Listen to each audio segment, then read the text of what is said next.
In this lesson, we're going to learn about how to use the sum and difference identities.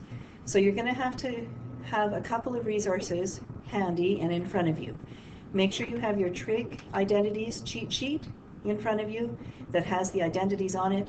We're looking at the back side of that sheet where you see the box top right-hand quadrant that says the sum and difference identities. And you'll also need to have your unit circle handy, or you can use your left-hand trig. Okay, the first thing that you need to understand when we're talking about sum and difference identities is when you see an expression like sine of 60 degrees minus 30 degrees, does that actually indeed equal, or is it the same thing as, sine 60 degrees minus sine 30 degrees? And we're going to do a little bit of an exploration here, an investigation, to see if in fact it is equal, those two expressions. Okay, so sine 60 degrees minus 30 degrees. Well, BEDMAS tells us we do brackets first. So this would be the same thing as saying sine 30 degrees. Okay, well, use your left-hand trig to find sine 30 degrees. That's the sine of pi over 6, isn't it? So this is pi over 3, pi over 4, pi over 6. Put that finger down, and the sine is 1/2. Sine 30 degrees equals 1/2. Okay? Now, if you go to the right-hand side, we'll see if left side equals right-hand side. Sine 60 degrees. Well, again, you can use your left-hand trig, or you can look on your unit circle for the sine of 60 degrees, and that is root 3 over 2 minus the sine of 30 degrees. Sine of 30 degrees is 1/2. Okay, I can subtract those because I have a common denominator. That's root 3 minus 1 all over the common denominator of 2. That is not equal to 1/2. Left side does not equal right side. Okay, so what that tells us is when we have a trig function like sine, cosine, or tangent outside of a bracket that has angle measures being added or subtracted, the sum or the difference, this is not distributive. We look at this and in our heads right away we say, oh, I know I can usually distribute, but in this case you cannot. And the reason for that is this. If I have just this word with no angle attached to it, that's just the word sin. And you cannot distribute sin. You don't want to spread sin. That is a bad thing to do. If you have this word with an angle directly after it, then that word becomes sine. That word is no longer sin. It's the sine theta, or the sine of 45 degrees. Okay, so if this word is directly followed with an angle measure, that word becomes sine, and sine you can distribute, okay? But sin, when there is no angle attached to this word, you cannot distribute sin. You don't want to spread sin. That's going to be kind of a, hopefully give you something to help you remember, okay? It is different than when you had an expression like this. Cos theta times cos theta minus 1. This is cos with an angle attached to it. In that case, that is cos, and you can distribute cos. So this would be cos squared theta minus cos theta, if you multiply that out, right? If you distribute the cos theta into both terms in the bracket, okay? That is very different than if you had just this with no angle attached to it here. That word is just cos. That is not cosine. But the minute you have an angle there, that word now is cosine. Okay, that can be distributed. Just like this word up here is sin if it does not have an angle attached to it.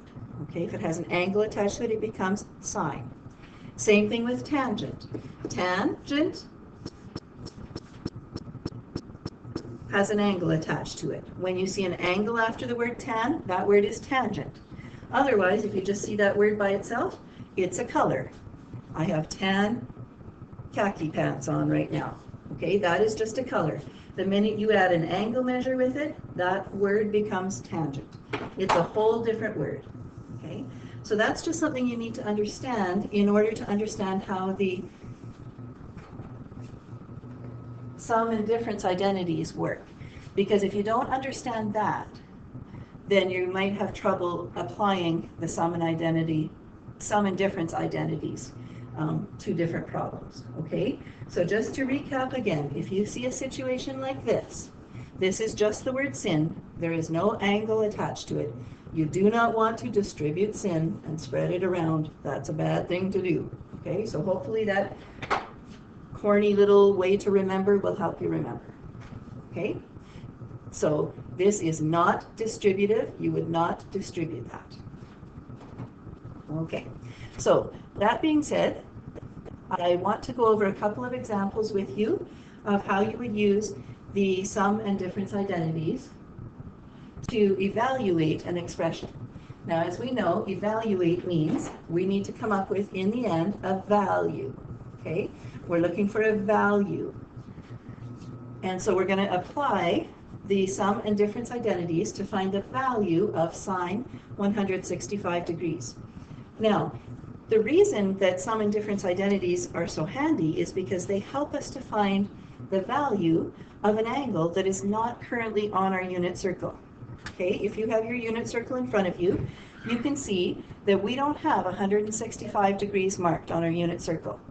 We know 30 degrees, 45 degrees, 60 degrees. We know all the way around 210, 225, 240, but we do not have sine 165 degrees.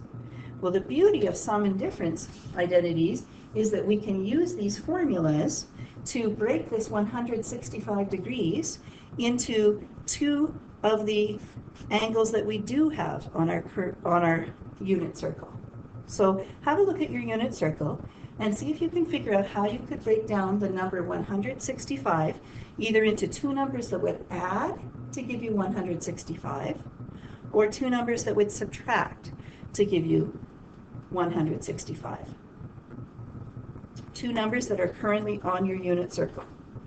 Okay, well, I have on my unit circle, I have a point here that would be 30. I've got a point here that's 45. I've got a point here that's 60. I know 90. I know 120, 135. I know 150, and I know 180. Okay, that's just the top quadrant. We could go ahead and do the bottom quadrant as well. But let's just have a look and see if you see two numbers that are on your unit circle that would add together to give you a sum of 165.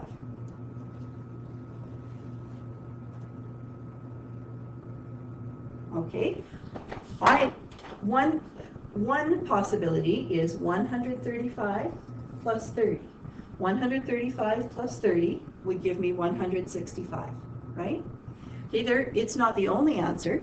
There are unlimited number of possibilities, or several different possibilities at least. So it really doesn't matter which one you pick. I'm going to show you a couple different examples so that you'll see that you get the same answer either way.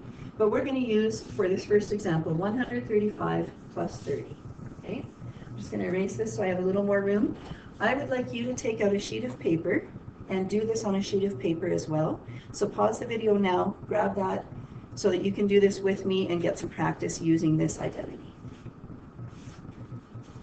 Okay, so because I'm breaking this sine 165 degrees into two parts, that's the same thing as sine 135 degrees plus 30 degrees, right? This 135 plus 30 gives me 165, okay? Now this is where I would use my sum identity because I am adding, okay, I'm going to use sine A plus B instead of sine A minus B, okay? That's how you tell which one to use. Okay, so this is the very first one on your paper, and what this identity says is that sine of A plus B that's a beta, alpha plus beta, equals sine alpha cos beta plus cos alpha sine beta. And then I literally just plug these two angles that I came up with that add up to a sum of 165. I plug them in. So 135 will act as my alpha, cos, or beta will, 30 degrees will act as my beta. Okay, so I plug that into this equation. So I have sine 135 degrees times cos of 30 degrees plus cos of alpha, which is 135 degrees, times sine of beta, which is 30 degrees. Okay, and then I use my unit circle or my left-hand trick to find out the value of each of those expressions because I'm looking for the value in the end. Okay, so sine of 135 degrees, I have that on my unit circle, that's 3 pi over 4. The sine is root 2 over 2. I'm multiplying that by the cos of 30 degrees. Cos 30 degrees is root 3 over 2. And then I'm adding that to cos 135 degrees, negative root 2 over 2. And I'm multiplying that by the sine of 30 degrees, which is a half. Okay, I just continue carrying this through. I'm going to evaluate this now. Root 2 times root 3 is root 6. And I multiply my denominators 2. 2 times 2 is 4. Root 6 over 4 plus, and now this other term, I have negative root 2 times 1. Oh, that's negative root 2. So I guess I can switch that plus sign with a minus. Minus root 2 over 2 times 2, 4. I have a common denominator, so I can combine my numerators. I've got root 6 minus root 2 all over 4. And that would be my final answer. That is the value. I have found a value that is equivalent to sine of 135 plus 30, which is sine 165 degrees. Okay, so that's how you would use the sum and difference identities to find a value for a point that is not currently on your unit circle. You would find two numbers that are on your unit circle that would either add to give you that 165 degrees in this case, or subtract to give you 165 degrees. Okay, now I'm going to just keep this answer that we came up with, and I'm just going to write it up here at the top of the page so that we can make sure that if we try this a different way, we'll get the exact same answer.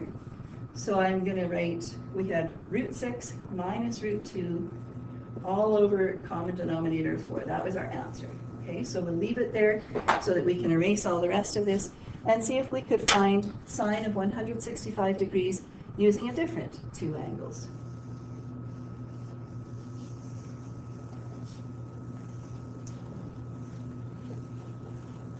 Okay, so since we used two angles that added to give us 165 last time, let's see if we can find two angles that we could subtract that would give us 165. Okay, so look on your unit circle again. Can you find two numbers that if you subtracted them, they would give you 165? I'm going to suggest that we use 210 degrees and 45 degrees.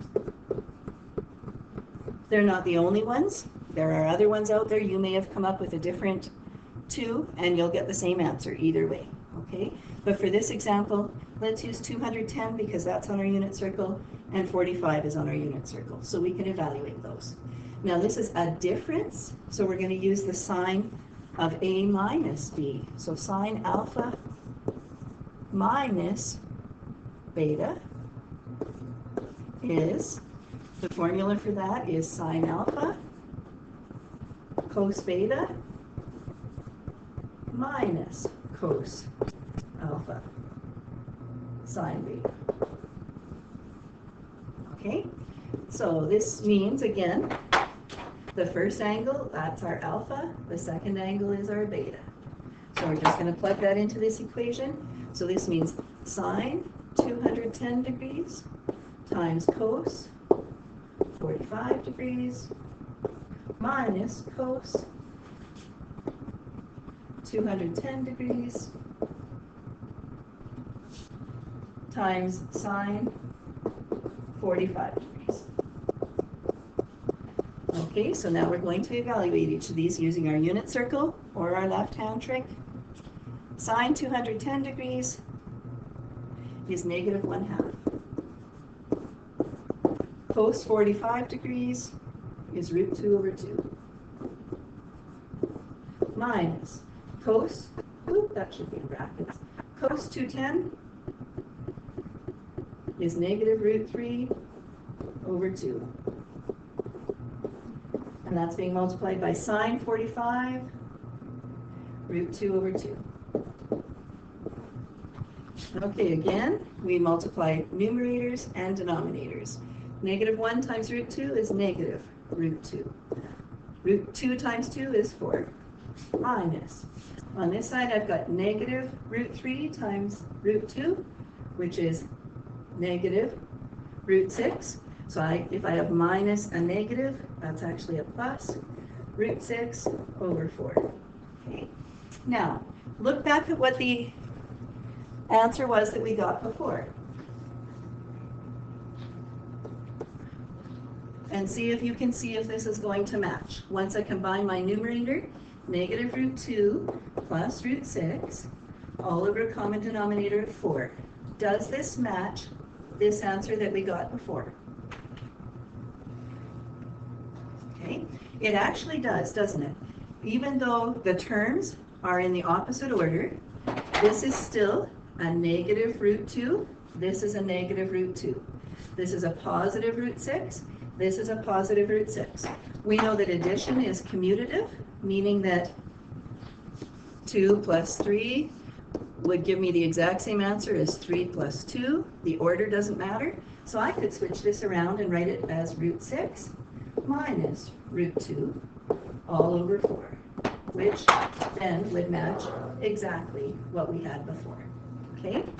So this example I did both ways just so that you could see it doesn't matter what numbers you come up with that would add to give you 165 or subtract to give you 165.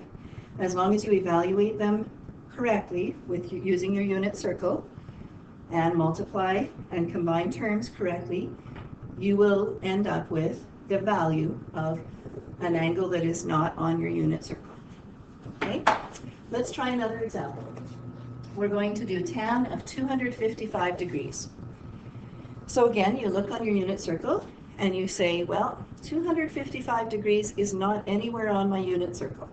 Can I find two numbers that would either add to give me 255 that are on my unit circle, or can I find two numbers that I can subtract one number from the other that are on my unit circle? Well, I'm going to suggest that we use tan of 315 degrees, because that's on my unit circle, minus 60 degrees. Because that will give me tan of 255 degrees. Okay. Now remember, like I said before, we're not going to distribute this tan. It's not tan 315 minus tan of 60, because that would be distributing a tan, the color tan. Okay. It's not commutative. This is where we have to use our sum and difference identities, okay? And that's a common mistake that students make. When they see something like this, they think, oh, I can distribute that. But no, you can't, because there's no angle there. So this is not tangent, this is tan at this point, okay? Okay, so the tan difference identity, where you have tan A minus tan B, is tan A minus tan B all over 1 plus tan alpha, tan beta. You get that right off of your formula sheet. Okay, tan alpha minus tan beta all over 1 plus tan alpha, tan beta. Okay, so we're going to start plugging this in. Again, this will be my alpha, this will be my beta. It always goes in order. Okay, so tan alpha, that's tan of 315 degrees minus tan of beta, which is 60 degrees, all over 1 plus tan alpha, 315 degrees, times tan, 60 degrees. Okay, tan 315 degrees. Find that on your unit circle. The tangent value is -1 minus tan of 60 degrees, √3, all over 1 plus tan of 315 degrees, -1, times the tan of 60 degrees, √3. Okay, so our final answer is -1 minus √3 all over 1 plus -1 times √3, that's 1 minus √3. And that's my final answer.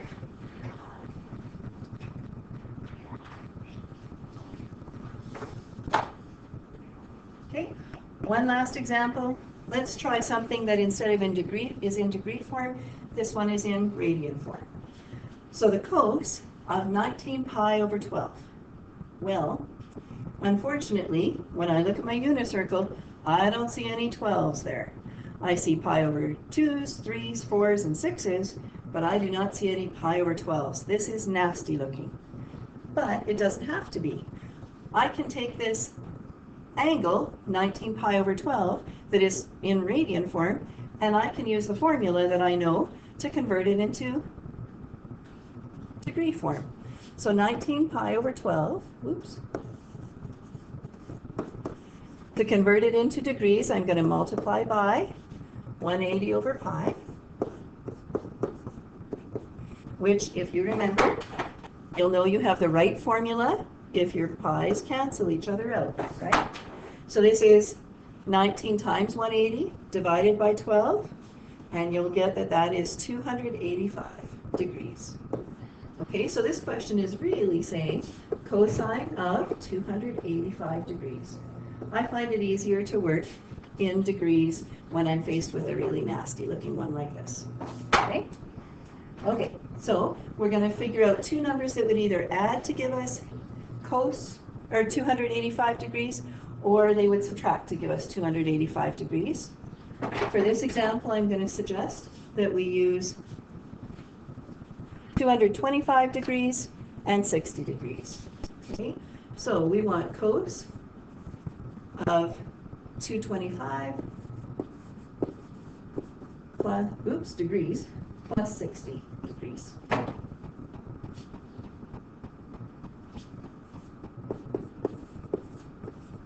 And that's going to be the same thing as the cos of 285 degrees. Okay, so again, I need to look and find which formula, which identity I would use to prove this. This is a cos identity. My terms are being added, so I'm going to use the sum identity, which says cos of alpha plus beta is cos alpha cos beta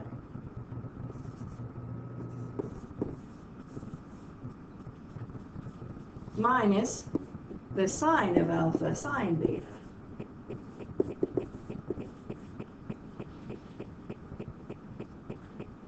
Okay, so let's plug in my alpha and my beta. Again, 225 is acting as alpha, 60 is acting as beta. So I've got cos 225 degrees times cos 60 degrees minus sine 225 degrees times sine 60 degrees. Okay, on your unit circle, find cos 225 degrees. That's negative root 2 over 2. Now let's find cos 60 degrees. That's 1/2. Now sine 225 degrees. Negative root 2 over 2 again. Times sine 60 degrees. Root 3 over 2. Okay, to evaluate this, I'm going to multiply. Negative root 2 times 1 is negative root 2, all over denominator of 4, minus negative root 2 times root 3 is negative root 6, so minus a negative is a plus. Root 6, all over denominator, 2 times 2 of 4. I have a common denominator now, so I can combine terms in my numerator. Negative root 2 plus root 6, all over a common denominator of 4. And that will be my final answer. That's the value of cosine 19 pi over 12. Okay, we're going to move from this now and do 2 examples in your workbook. So if you turn to page 635, we're going to have a look at class example number 4 and 5, just so that you can see other ways that we can use these sum and difference identities. Okay, so in those previous 3 examples, we used the sum and difference identities to find a value, to evaluate an expression. Sometimes, though, we use them the opposite way so that we can simplify an expression. So when you look at A, you can see that we have used the expression, the identity, and plugged in values of alpha and beta into that already. Okay, so look on your identity sheet, your sum and difference identities. Which identity is this? Sine 100 times cos 10 minus cos 100 sine 10. That's the identity sine alpha minus beta. Right? Okay, so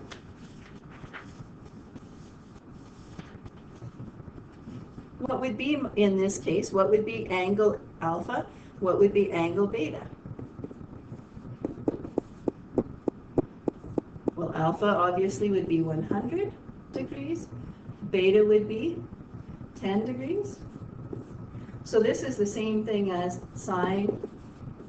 Remember, I'm not going to distribute sin, so I'm not doing this, right? I'm not distributing that because that's just, it has no angle attached to it. So instead I'm evaluating what is inside the brackets. What is 100 minus 10? 90. Okay? What is sine? 90 degrees. Look on your unit circle. Where is sine equal to? What is sine 90 degrees equal to? 1. That. So you've simplified by using a difference identity, the sine identity, backwards by identifying the angles that were used to make up sine 90 degrees. Sine 100 degrees minus 10 degrees. Okay, let's have a look at the second one, B. When you see cos of something times cos of something minus sine of something times sine of something, which identity have we used? Look on your identity sheet. I have cos cos minus sine sine.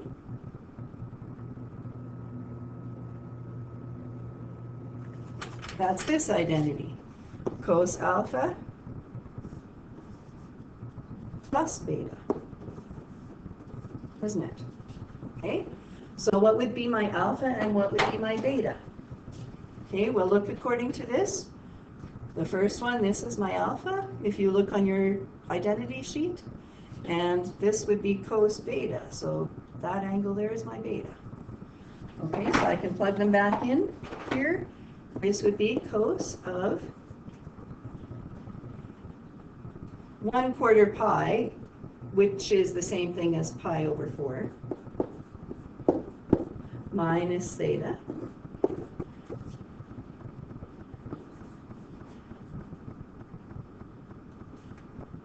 plus, and my beta is pi over 4 plus theta.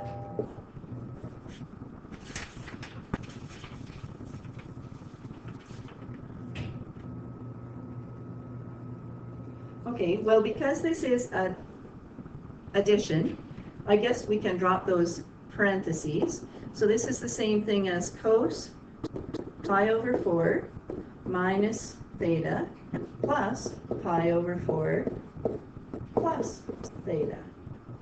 Okay. Are there any like terms there that I can combine? Right, this negative theta plus theta, that's going to just cancel each other out. And what I actually am left with then is cos of pi over 4 plus pi over 4. That's 2 pi over 4s, which is pi over 2, right? So cos of pi over 2, technically,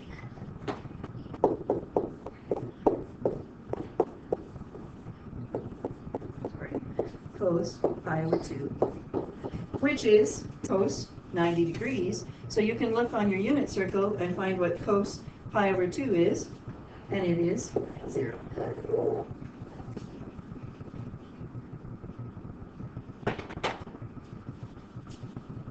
Okay, we're going to look at one last example. That's class example number 5. So I'm just going to erase that so that we have some room.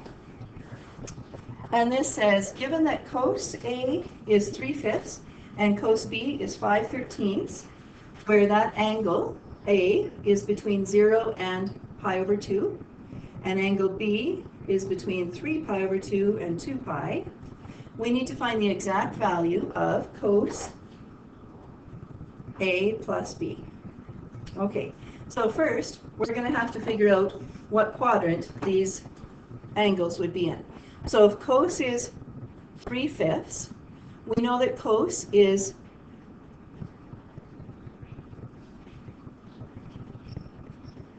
I'm looking for, is it opposite over adjacent? Is it adjacent over hypotenuse? What is cos? You can use your basic functions there. Cos is, I hope you said x over r, right? So this is giving you your x, this is giving you your r.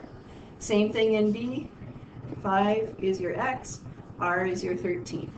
Okay, so let's draw the first one. This is going to be angle A. Okay, we have an x value of 3, so we've gone across on the x-axis over 3, and we've gone up, we have an r value of 5. We don't know what our y value is. Okay, now, why did I pick that quadrant?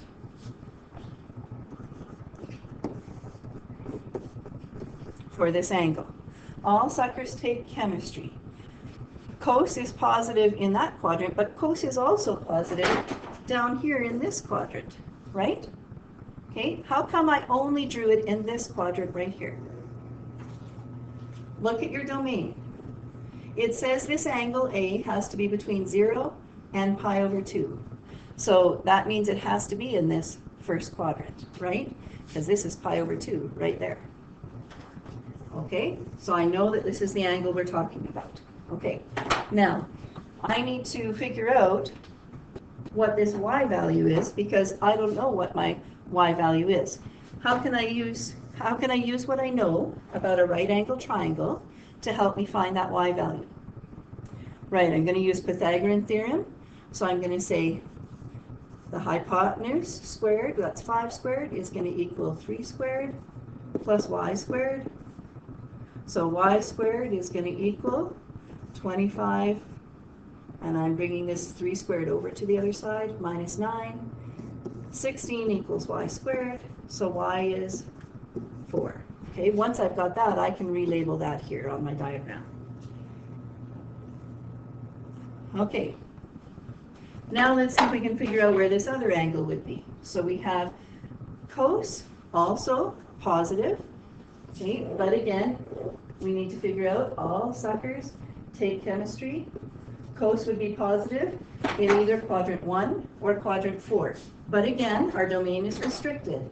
And it tells us that B is between 3 pi over 2 down here and 2 pi. So they're telling us it's in this 4th quadrant. Okay? So again, we can label. Our x value would be 5. Our r would be 13. Okay? It's our y that we don't know. Again, we're going to use Pythagorean theorem to figure it out. So Pythagorean theorem says 13 squared, our hypotenuse squared, is equal to the other two sides, the sum of the other two sides squared. So y squared is going to equal 169 minus 25, which is 144.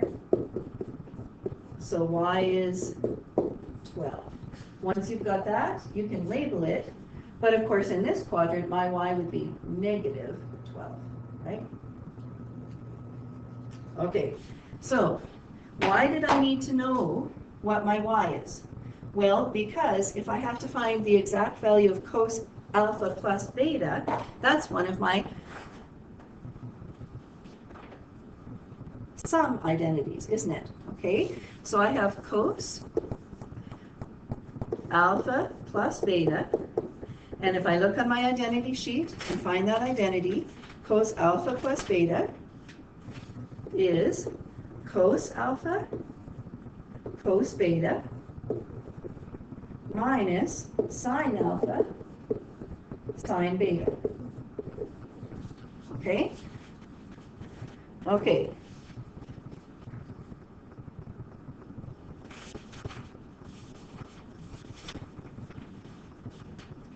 Let's see, cos alpha. Okay, so this angle was my alpha over here on this side. This angle was my beta over here on this side.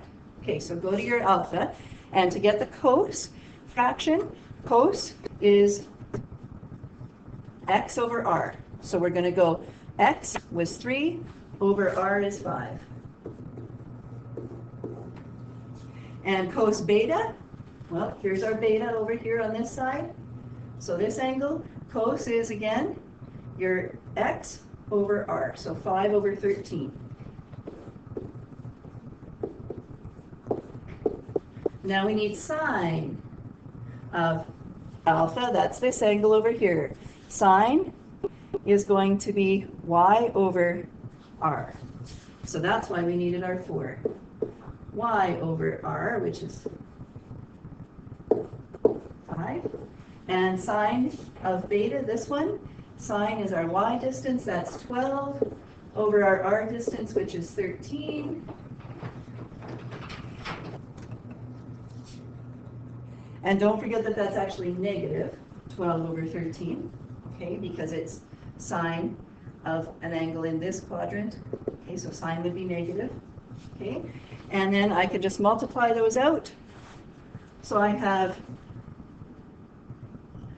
3 times 5 is 15, 5 times 13, 5 times 3 is 15, carry the 1 65ths, minus, plus, because it's minus a negative 48, so it's plus 48 over 5 times 13 again, which is 65ths, which if you add that, we have a common denominator, so I can just combine my numerators. 15 plus 48 is 63 65ths. Okay?